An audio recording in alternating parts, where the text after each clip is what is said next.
Bonjour les amis, on se retrouve pour notre petite capsule hebdomadaire pour notamment les énergies de la semaine qui débute le lundi 14 avril 2025. Désolée, je n'ai pas eu l'occasion de faire la petite guidance de la semaine passée. J'espère que vous ne m'en voudrez pas. Je pense que vous avez pu trouver plein d'autres options de guidance sur YouTube. C'est pas ça qui manque. Alors, je vais un petit peu modifier la formule habituelle. Je vais battre les cartes devant vous et on va voir les messages qui ressortent. On va faire l'énergie générale avec les lames majeures du tarot de Marseille. On essaiera d'avoir un message général avec le Rider-Waite, un message spirituel avec la triade, un message sentimental avec le petit Lenormand étendu et un message annexe avec l'oracle du pouvoir des déesses. Donc, ça nous fait pas mal de jeux différents, voir un petit peu ce qui se présente à nous pour cette nouvelle semaine qui arrive avec une pleine lune très très puissante qu'on a eue là dans le signe de la balance. Je ne sais pas si vous l'avez ressenti, ça impacte quand même le sommeil de pas mal de personnes, la lune montante.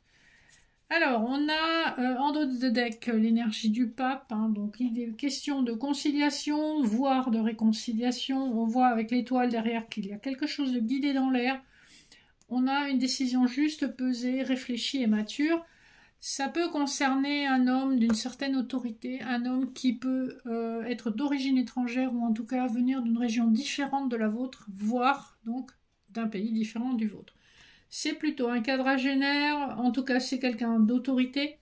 Je dirais, au vu des cartes qui sont tombées, une personne entre 40 et 50 ans, donc quadra, quinca, mais voilà, on n'est pas trop au-delà. Et avec cette notion de quelqu'un qui a quand même une certaine forme d'autorité, quelqu'un qui peut porter un uniforme, qui vient d'une distance, donc hors votre département, voire hors votre pays. Donc ça, ce sont les énergies avant même de commencer. Sur le plan général, on va voir ce que le rider vous dit. On va voir un petit peu les énergies qui ressortent.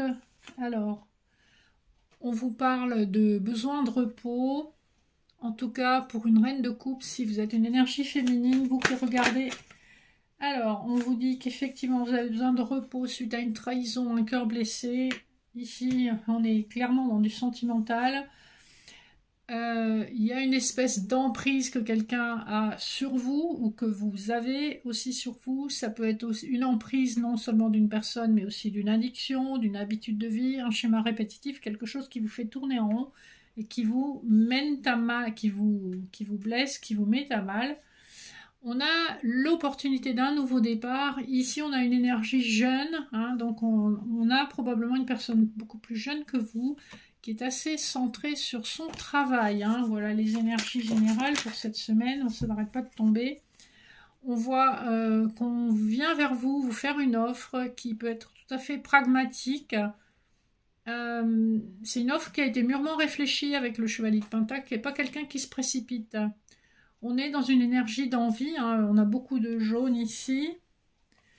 On voit que vous êtes en train de vous reposer suite toujours à ces blessures, ces empêchements, ces poids, ces fardeaux.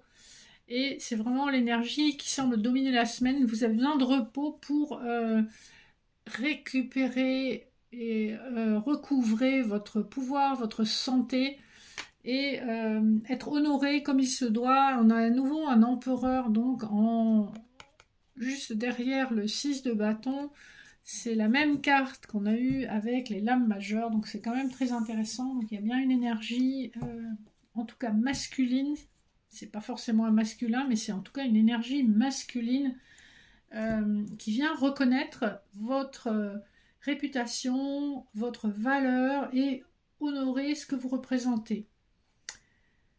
Alors, on va regarder un peu spirituellement ce qu'on a à nous dire au niveau de l'oracle de la triade pour cette semaine qui arrive. Alors, on nous parle effectivement de la fin d'un sacrifice, la fin d'une période difficile où vous avez beaucoup laissé de choses derrière vous. L'oméga, on clôture un chapitre. C'est pas toujours très confortable de clôturer ce chapitre, mais c'est nécessaire. On peut aussi nous parler d'un moment où on touche un peu le fond, mais bien sûr, après l'oméga, c'est la dernière carte du jeu. on va pouvoir recommencer quelque chose et laisser derrière soi justement tout ce qui a été douloureux. Dans d'autres decks, on a l'élévation et on voit la mutation juste en dessous. Donc on nous parle quand même de quelque chose qui spirituellement va vous apporter beaucoup, va vous permettre de conquérir des sphères que vous ne pouviez atteindre jusqu'à maintenant. On vous dit de faire confiance, vous avez encore l'élévation d'autres decks, c'est quand même assez incroyable. Vous avez une véritable renaissance spirituelle qui vous est promise. On vous parle d'une transformation, mutation, c'est une transformation assez conséquente. On sort aussi d'un cercle vicieux qui, pour aller plutôt dans une direction d'un cercle vertueux, probablement avec une âme sœur ou quelqu'un qui fait office d'âme sœur, qui peut être aussi un ami. On a beaucoup de clarté en tout cas sur une histoire ou une relation. On retrouve une certaine paix intérieure, même si on reste dans le pragmatisme et on reste un petit peu dubitatif sur ce qui se passe. On vous dit que c'est hautement protégé avec l'étoile de Salomon et que certainement tout ce que vous vivez, ça se passe d'une façon un petit peu discrète, hein, donc dans le silence, mais dans le silence de votre âme, et vous savez que vous êtes protégé et que d'ici la fin d'année, véritablement, vous aurez fait un énorme bond en avant sur le plan spirituel. Vous comprendrez beaucoup de choses, vous comprendrez beaucoup d'étapes que vous avez vécu, traversées, qui n'étaient pas forcément faciles, mais parfois, on a besoin de traverser ces moments de vie douloureux pour s'épanouir et aller vers ce qui est réellement pour nous. Alors, on va passer à un petit tirage sentimental. Donc, avec le petit nœud normand étendu, vous êtes face à un choix qui peut être aussi un choix intérieur. On vous parle encore en d'autres decks d'une transformation que vous avez vécue ou que vous vivez encore. Le sarcophage nous rappelle un petit peu la lame sans nom du tarot. C'est une transformation qui peut être relativement longue et lente. Le 8 nous renvoie à l'énergie de la justice divine. Hein. Donc, justice va vous être faite.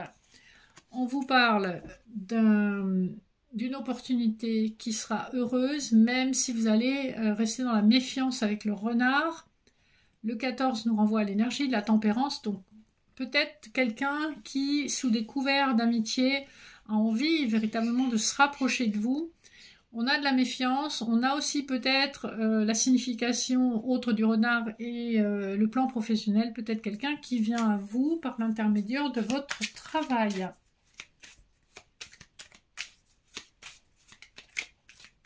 Alors, est-ce qu'on a d'autres messages sur le plan sentimental ?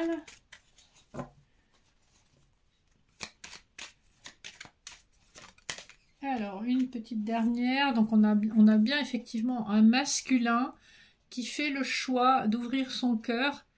Et on voit qu'il est tourné vers l'avenir, hein, puisque le personnage regarde vers la droite. Donc, on est dans une projection avec un masculin qui laisse tomber les masques et qui effectivement, quelque part, s'en remet un petit peu au destin.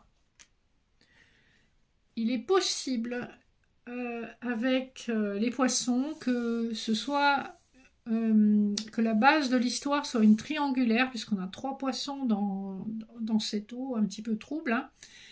Mais les poissons, c'est également une autre forme d'abondance, hein, qui est plus matérielle et financière.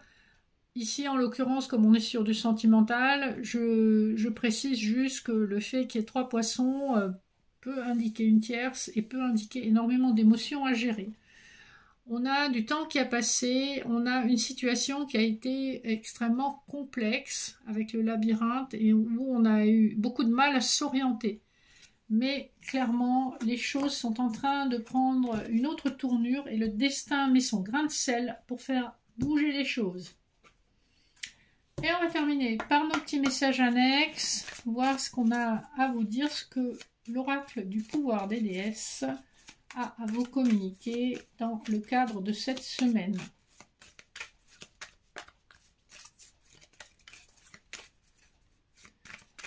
Si elles ont quelque chose à vous dire. Parce que pour l'instant, ça n'a pas l'air de trop vouloir venir.